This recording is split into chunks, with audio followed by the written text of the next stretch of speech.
Hi, I'm going to talk to you about files and filing today.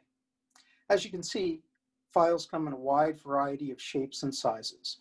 We have round files, half-round files, flat files, needle files, and specialty files.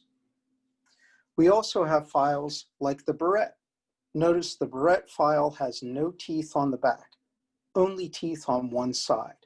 This is going to allow you to file certain shapes without worrying about removing material from areas you don't want to. Another specialty file is this flat file. Notice there's no teeth on this edge. It has teeth on all other sides, including this edge here.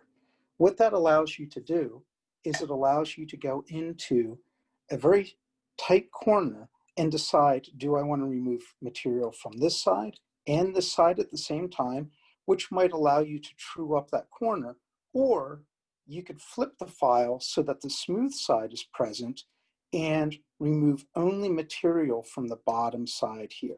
So now we have a choice. Either work that corner to get it nice and square, or remove just material along one broad plane. That's really helpful because a lot of times if we're not watching, you wind up getting a groove from that side by accidentally pushing too much against it, and then we have to go back in. Files come in a variety of cuts. They start with coarse, like this 0 here, and you can see that stamped on the blade. That means there's fewer teeth per inch along the length of the file. Here we have a 2, and this flat file is a 4. The higher the number, the finer the file cut. The lower the number, the coarser the file is going to be.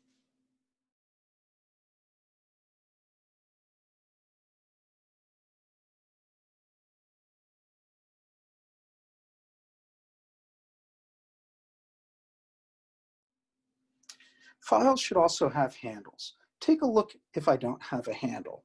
I'm going to hold the file in the proper way as if it did have a handle, and look how much of the file is being taken up by my grip. Not only is that inefficient, but over time this is going to hurt my wrist holding it this way. So if we have a handle, I'm going to grip it properly. Now take a look. I get all of the use out of this file. My finger is resting on the back the way it's supposed to be, and I have a nice, comfortable grip. If you don't feel like buying your own store-bought handle, you can accommodate some of your files with things like a golf ball. Just drill in. Be careful doing that. Golf balls have different materials for cores. You can also use a lathe to make your own handles. And there's also air hardening putty that you can use to wrap your handles. So all of these are available, including versatile handles for needle files. So you can see that's going to fit my needle files there.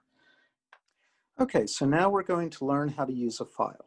The reason why we're going to use a file is to remove all of the marks left by the saw blade and also to shape the metal. So if you want to refine a curve or the form, it's also going to be a way for us to shape and sculpt that metal.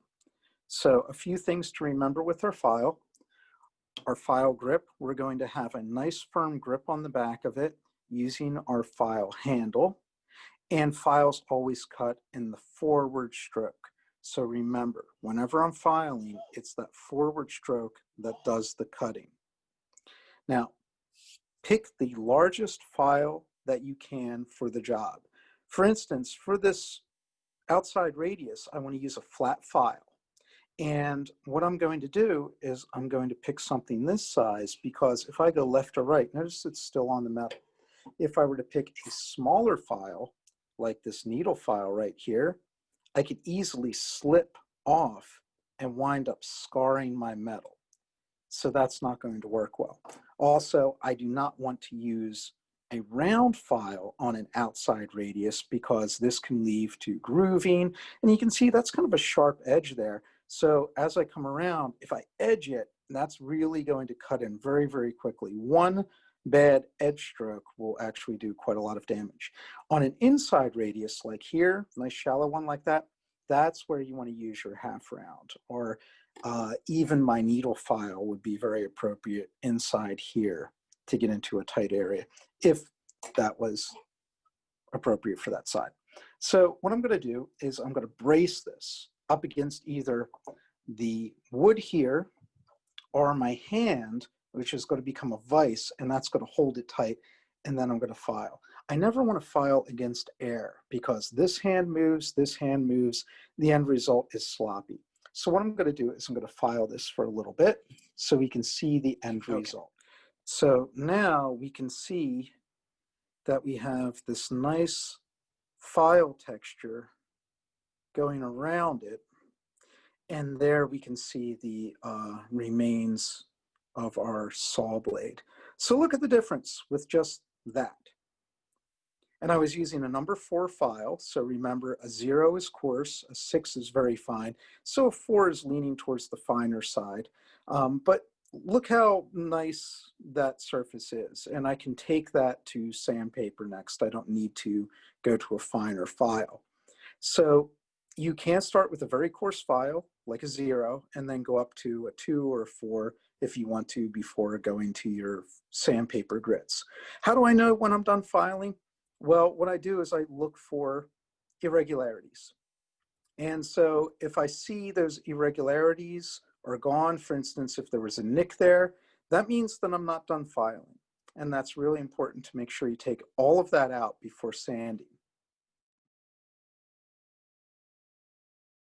I want to have a vise to hold the metal. Now, vices have different materials for jaws. This one has a nice hard plastic. If yours has steel, what you want to do is you want to cover the steel either with a sheet of copper, and you can fold that over the jaw, or some wood blocks, maybe a 1/4 inch to 1/2 inch thick plywood, or you can even use tape and line the jaws. But if you have steel textured jaws, and a lot of the commercial vices do, what's going to happen is when you crank this down nice and tight to hold this, that texture is going to be impressed into your soft metal, and that's going to ruin the surface. So remember to always protect your metal somehow, either with plastic replacement jaws, wood, tape, or sheets of copper. What I'm going to do is I'm going to hold my file on the front and the back, and on the forward stroke, all that work is going to be done. So I hold it at a diagonal to my metal, come flat down, and then I let it glide across, and you get a nice clean cut lift. So flat on, forward stroke does all the work, and you come off flat. Remember to always come on and off the metal perfectly cleanly. If I come on, a lot of people will do this, they're not really paying attention. They hit the metal, then they come off and they rock. So they strike and they rock. And what happens is both of my ends wind up becoming rounded. And you can see that already, just that quickly. Take a look there.